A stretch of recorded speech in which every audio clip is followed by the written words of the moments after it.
Our focus today will be on creating excellent customer service. It is one of my all-time favorite topics to talk about. I would like to applaud each one of you for coming today, for investing in yourselves and in your career. And I know your bosses and your companies are probably paying for this, so when you get back to the office next week, be sure to thank your boss for this. But I want to applaud you for taking the next step in your career and developing your skill set to move you to a new level of engagement and customer service. It's a highly competitive world out there. Companies and organizations are competing for customers, competing for revenue. Individuals are competing with new ideas. Technology is advancing everything at breakneck speed. Individuals like you are competing for that best next job. So by coming today and being open and receptive and engaged in our discussions, I think that you have taken the next step in moving yourself along your career path. So thank you for doing that. So a couple of housekeeping things we always need to start. The restrooms are down the hall outside. You may have seen them as you came in this morning. Refreshments are in the back, and so if you're thirsty and you want coffee, water, any of the snacks back there, please help yourself. We will take a mid-morning break for about 10 minutes to just kind of shake around, and a mid-afternoon break as well, and then we'll have about an hour for lunch, and we'll try to break about 11:45 for lunch.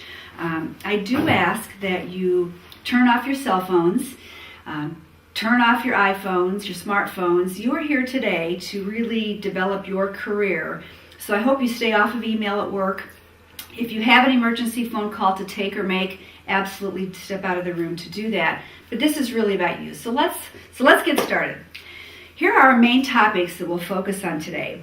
We're going to talk about how to deal with difficult people, and I think we've all done that. I see a lot of nodding. We're going to talk about learning to listen. Active listening is a very important part of customer service. And we'll talk about, later today, we'll talk about other communication tips, nonverbals and hearing what they're not saying and those kinds of things. We're going to talk a little bit about the care and keeping of customers. So you have customer service on the front end when you first get to know people, and then you want to maintain that relationship and steward that relationship on the other end. We're also going to talk about how to create a culture of top quality customer service. I think, you can lead by example to your peers and your leaders in your industry here. So I think that's a very important point is the culture. Quality care. We all create a vision. We get an image when we hear about Ritz-Carlton style customer service, the Disney customer service. We can move in that direction as well. So as we go along, if there's topics that you want to add to this, that you want to bring in, even peripheral topics, let's be sure to do that. So this will be a day full of fun, engagement. You're not going to hear me stand here lecturing. We're going to be doing role playing and interaction, so it'll be a lot of fun. So let's have some introductions today, okay? I'd like to go around the room. We have about 12 people here today. Let's go around the room and give us your name. If you want to cite the company of where you work, that is great. Tell us a little bit about what you do, your area of customer service, and then we'd really like to hear about what you hope to gain today and what you hope your takeaways will be. So when you're back in the office on Monday, you'll have a different perspective. Okay, so in the interest of time, we've had introductions. So, great. We have a wide variety of industries represented, from hospitality to the court system to healthcare and even retail. That's great. That's a broad spectrum of a customer base. Now, we all have customers, but your customers are all different. Who you're serving in the court or in a restaurant or at Macy's or at a hospital, those are all different kinds of customers, at least different customer needs, but they are all still customers. And we're also all customers. So I think one way to really think about best way to deliver excellent customer service is to put ourselves in that position. Now let me hear a little bit about you, from you in regards to what you think is most important to your customer. Okay. So from the court, it's speed. People are wanting to get through that process quickly. In retail, absolutely. It could be something like, they're wanting you to help them look the best that they can. Good communication, courtesy, respect. These are all great feedbacks. How about efficiency? Sometimes people aren't shoppers. They want to be in and out quickly. or in healthcare. They're wanting you to be expert in your field to manage what their care needs will be. Those are all excellent, excellent. People enjoy good attitude. I appreciate you giving that the good attitude. What about trust? I think a lot of us think that trust is something that is earned through the course of a relationship. And that's true. And as we mentioned earlier, your customer is going to trust you at the beginning of that customer service relationship, all the way through to when you have the end of that customer service relationship. So you have kind of one chance to make that trust work very, very well. So if somebody's coming into your store and they have a special party going on, they're going to trust your expertise to make them look their best. If they're coming to your hotel, they're going to trust that they're going to get very good service. So trust is a very, very important part of customer service. Let's do a little bit of imagining right now, because I want to talk about how customer service and trust kind of go hand in hand.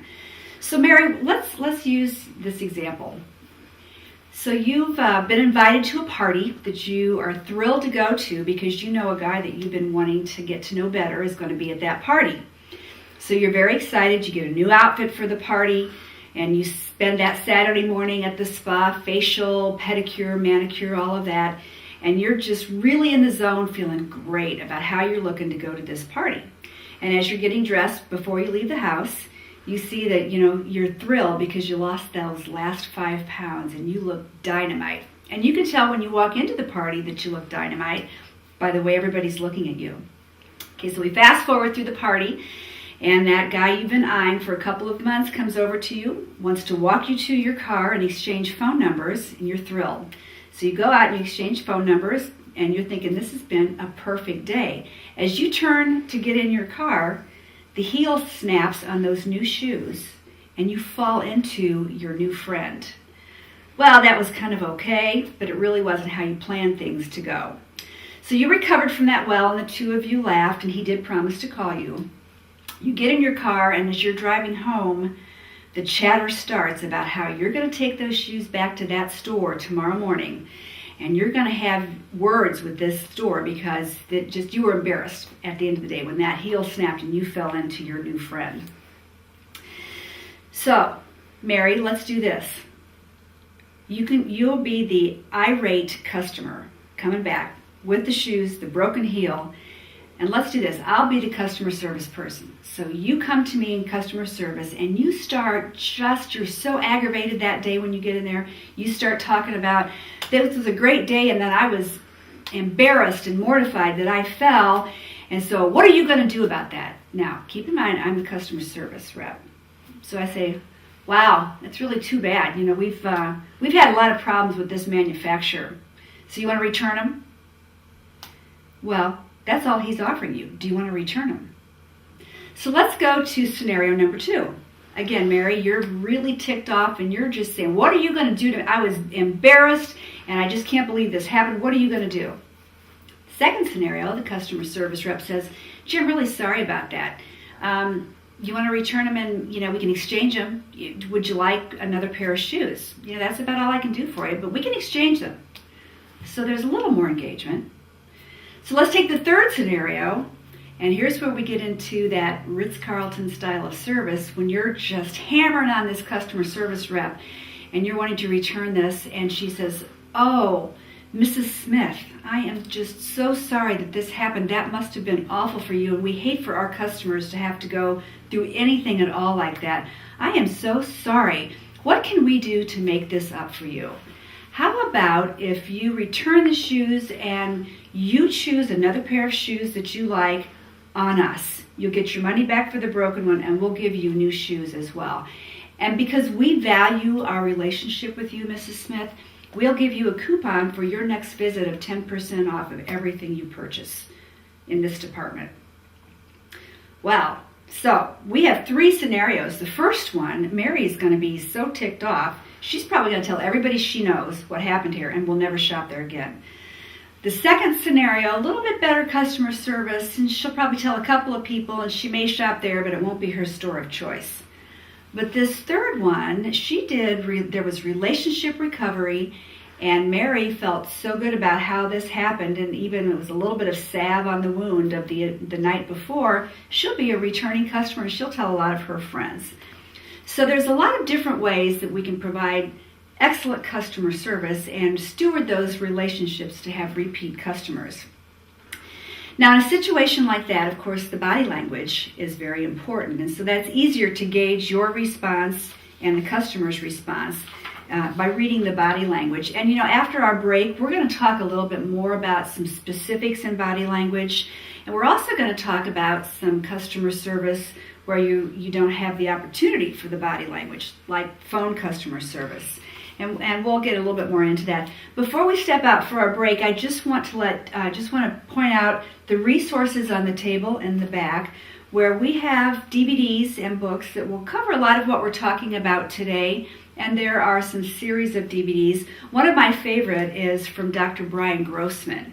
He really does focus a lot in his resource materials about body language and communication styles, and gives excellent points on how you can provide affirming responses and playbacks and make sure you're understanding what you think your customer is saying. So we'll be using some of those materials during the rest of the day, and you may want to consider purchasing those and having those with you as you go forward.